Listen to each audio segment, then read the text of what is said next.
Előzőleg mondták ki a vállását édesanyámmal.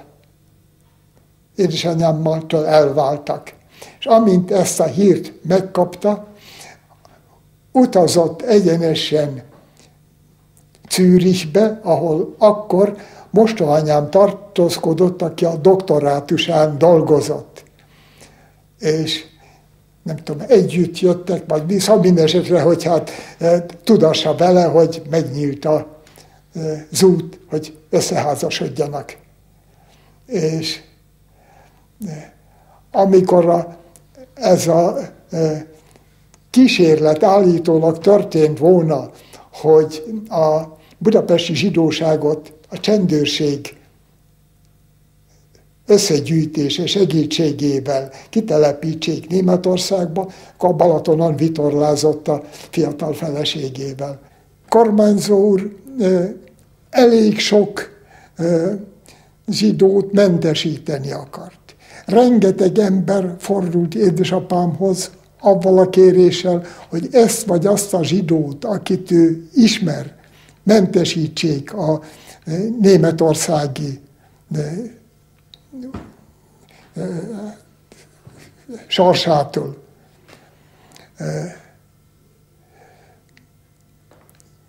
Meg vagyok győződve, hogy mostohanyám arra biztatta, hogy ne hallgasson, ne tegyen eleget ezeknek a kéréseknek. Például. Mert? De lehet, hogy tévedek. Szóval én így emlékszem, szóval és mondjuk azt képzelem, hogy ilyen esetekben ő nem visszafogni, hanem ellenkezőleg annál inkább tagadja meg a mentesítését, mert végeredményben van, nem tudom én, 900 000 zsidó és 10 millió magyar Magyarországon, és nincs olyan zsidó, akinek a 10 millió közt ne akadna protektora, tehát akkor a végén senki sem lehetne Németországba küldeni, mert mindenkinek akad pártfogója.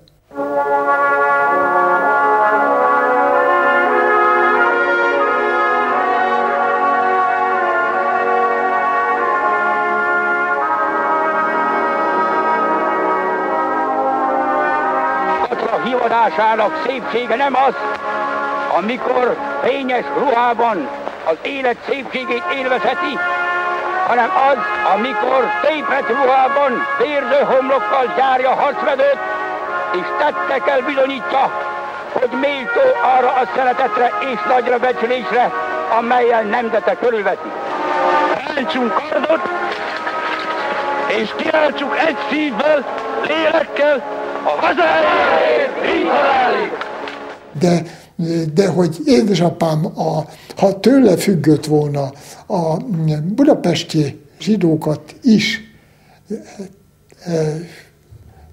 se tartotta volna vissza, sőt ellenkezőleg, ha tőle függött volna, akkor a budapestieken kezdi, akit a Németországba telepítést. Mert sokkal ártalmasabbnak és veszedelmesebbnek tartotta a budapestieket, mint a vidékieket.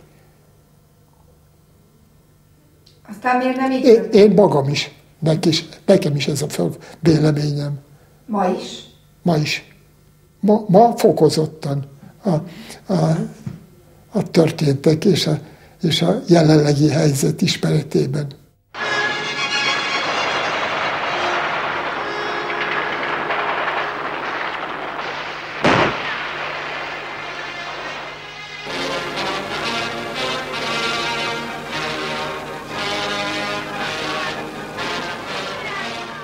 Tizenkettedikén nagyapám halálát, azt persze csak utólag tudtuk meg, 13-án Kistelek, Pusztaszer, harcok, és ott kaptuk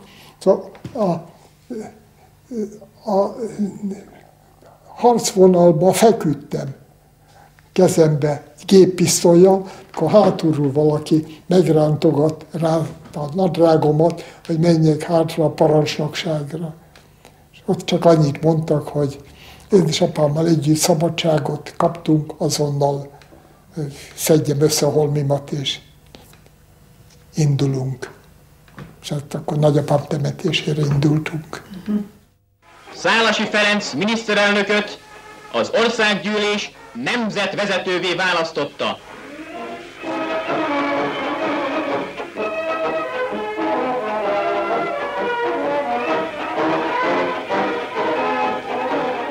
Én, Szálasi Ferenc nemzetvezető. Esküszöm az élő Istenre, Esküszöm az élő Istenre, hogy Magyarországhoz hű leszek, hogy Magyarországhoz hű leszek. 45 március-áprilisában aztán a család minden tagja elhagyta az országot. Hova? Ausztriába, és aztán tovább Németországba, mint hát a sok százezer más magyar. Potsdami konferencián, ahogy akkor mondták, a 4 nagy Európa jövőjéről döntött, és jóváhagyta a háborús bűnösök elleni nemzetközi eljárás jogi státuszát, amelyet a londoni egyezmény rögzített 1945. augusztus 7-én. Azon háborús főbűnösök megbüntetésének céljából, akiknek cselekményei nincsenek földrajzilag helyhez kötve, nemzetközi katonai törvényszéket hívnak életre a 4 szövetséges nagyhatalom képviselőiből. Székhelye Nürnberg.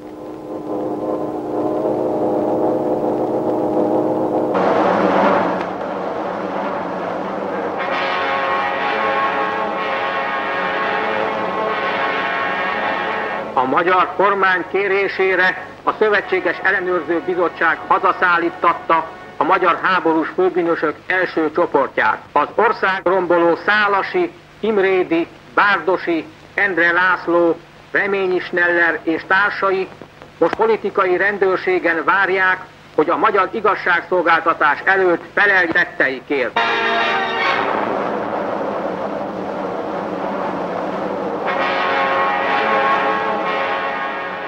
Egymás mellett ültünk hárman, mostohanyámmal bele, és én velem egy kis erdei ház mellett, ahol én laktam, húzódtam meg a háború után pár hónapig, és készítettük szabadtűzön a vacsoránkat, és akkor egyszer csak azt látjuk, hogy legyező formában minden irányból felemelt fegyverrel fut felénk egy 10 néhány amerikai katona. Az erdőből. De ez a kis ház, ahol én laktam, ez egy erdei, ilyen almistáló és szénapajta volt. Hol? Altenmark nevű faluban, Salzburgtól délfelé ilyen 100 kilométerre. Érdekesek az összefonódások. Édesapámnak a titkárja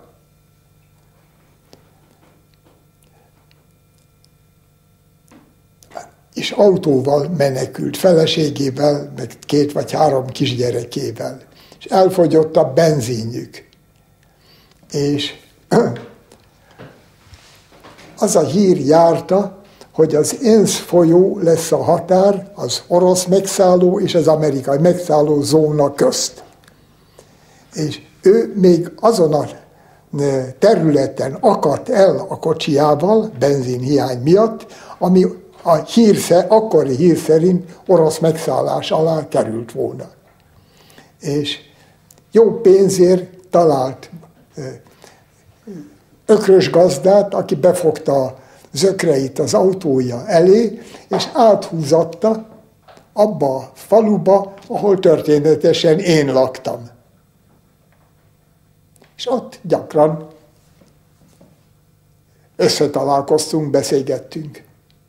És egy alkalommal rémülten újságolja, hogy a férjét letartóztatták. Na most a közelben lakott, összeismerkedtem horvát menekültekkel, akik valamilyen formában engedélyt kaptak ahhoz, hogy teherautón szállításokat bonyolítsanak le. És én számítottam arra, hogy ha én nem tudtam, hogy édesapám még hol vannak, de hogy előbb-utóbb ők meg fogják tudni, amire volt okom, hogy feltétel, hogy számítsak rá, hogy én hol tartózkodom, tehát egyszer itt meg fognak jelenni. Szóval ebben számoltam. És ezekkel a horvátokkal megbeszéltem, hogy ha édesapám megérkezik, ők át tudnának-e szállítani bennünket a teherautónkon Bajorországba. Ezt megígérték és biztosították.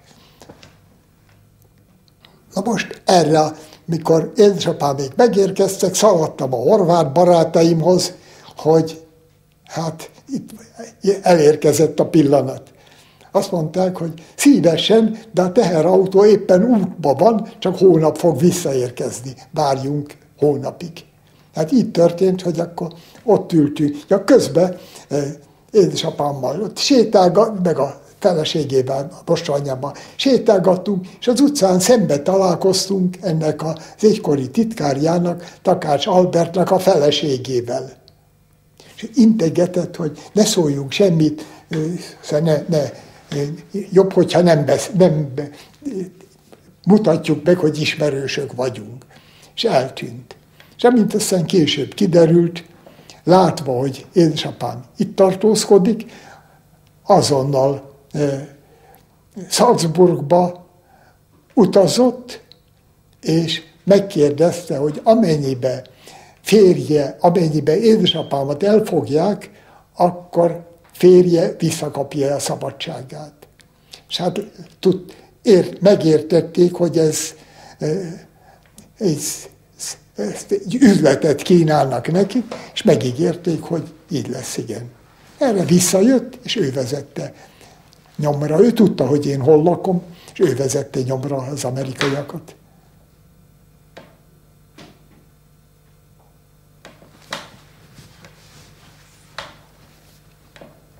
És maga később, hogy találkozott ezzel az asszonnyal? Később? Nem. Velük? Nem?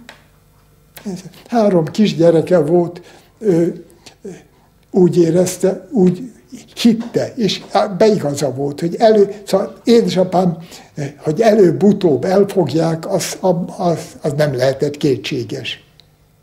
Tehát édesapám sorsának a kimenetelén nem változtat, viszont a saját 3 kis gyerekének az apját visszakapja. Ez vezette, nem gyűlölet, vagy jó, nem csak titkárja volt édesapámnak, de azt lehet mondani, hogy őszinte barátságban voltak egymással. Péter Gábor vezérőrnagy aláírja az amerikaiaknak az átvételi okmányt. Ez alatt már szállítják a bűnösöket az Andrássy út 60 alá. Nézzünk az arcukba az elvetemülteknek. Ebédelni mennek, de nem érdemlik meg ezek az istentelenek az Isten kenyerét. Baki László és Endre László, ez a 2 tömeggyilkos áll előttünk.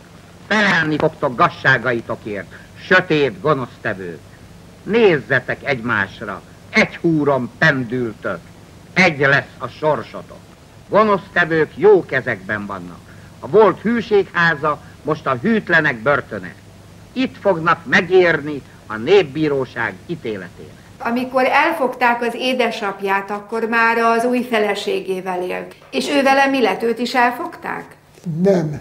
Megtett mindent emberileg lehetőt édesapám érdekében. Leutazott Rómába,